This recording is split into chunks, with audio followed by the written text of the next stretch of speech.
ഇന്ന് നമ്മൾ പഠിക്കാൻ പോകുന്നത് യൂണിക് ഫംഗ്ഷനാണ്. ഇവിടെ ഒരു സെറ്റ് ഓഫ് ഡേറ്റയുണ്ട്. ഇവിടെ കുറച്ച് കസ്റ്റമേഴ്സ് കുറച്ച് ഫ്രൂട്ട്സ് വാങ്ങിച്ചിട്ടുണ്ട്. ഓരോ കസ്റ്റമേഴ്സും മേടിച്ച ഫ്രൂട്ട്സിൻ്റെ പേരാണ് ഇവിടെ നമ്മൾ എഴുതിയിരിക്കുന്നത്. നമുക്ക് കണ്ടുപിടിക്കേണ്ടതെന്ന് ചോദിച്ചാൽ ടോട്ടൽ ഓർഡറാണ്. അതായത് ഇപ്പോൾ ഓറഞ്ച് ആണെങ്കിൽ എത്ര കസ്റ്റമേഴ്സ് വാങ്ങിച്ചു, ആപ്പിൾ ആണെങ്കിൽ എത്ര കസ്റ്റമേഴ്സ് വാങ്ങിച്ചു എന്നാണ് നമുക്ക് അറിയേണ്ടത്. അതിന് വേണ്ടിയിട്ട് നമ്മൾ യൂണിക് ഫംഗ്ഷനാണ് ഉപയോഗിക്കാൻ പോകുന്നത്. Is equal to unique. Unique എന്ന് പറയുന്നത് മൈക്രോസോഫ്റ്റ് 365 ആക്റ്റീവാണ്. യൂണിക് എന്ന ഫംഗ്ഷൻ എന്തിനാണ് യൂസ് ചെയ്യുന്നത്? Returns the unique value from a range or അരേ.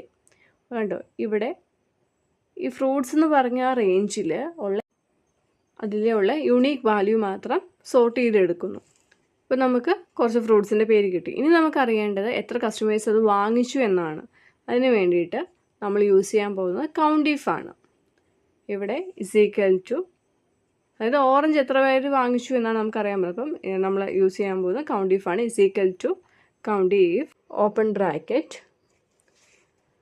റേഞ്ച് ഏതാണ്, ആ ഫ്രൂട്ട്സ് എന്ന് എഴുതിയിരിക്കുന്ന ആ കോളത്തിലെ റേഞ്ച് നമ്മൾ സെലക്ട് ചെയ്യുന്നു, കോമ, ക്രൈറ്റീരിയ എന്താ, ഓറഞ്ച് എഴുതിയിരിക്കുന്ന ഇത് മാത്രം നമുക്ക് കൗണ്ട് ചെയ്താൽ മതി. ഇപ്പം ഓറഞ്ചിൻ്റെ സെല്ല് സെലക്ട് ചെയ്യുന്നു, എൻ്റർ അടിക്കുന്നു. അപ്പം 6 ഓറഞ്ചസ് ആണ് കസ്റ്റമേഴ്സ് വാങ്ങിച്ചിരിക്കുന്നത്, അല്ലെങ്കിൽ പല കസ്റ്റമേഴ്സ് വാങ്ങിച്ചിരിക്കുന്നത്. അതുപോലെ നമ്മൾ ഡ്രാഗ് ചെയ്യുമ്പോഴത്തേക്കും എല്ലാ ഫ്രൂട്ട്സിൻ്റെയും ഡേറ്റ നമുക്ക് അല്ലെങ്കിൽ ഡീറ്റെയിൽസ് നമുക്ക് കിട്ടും.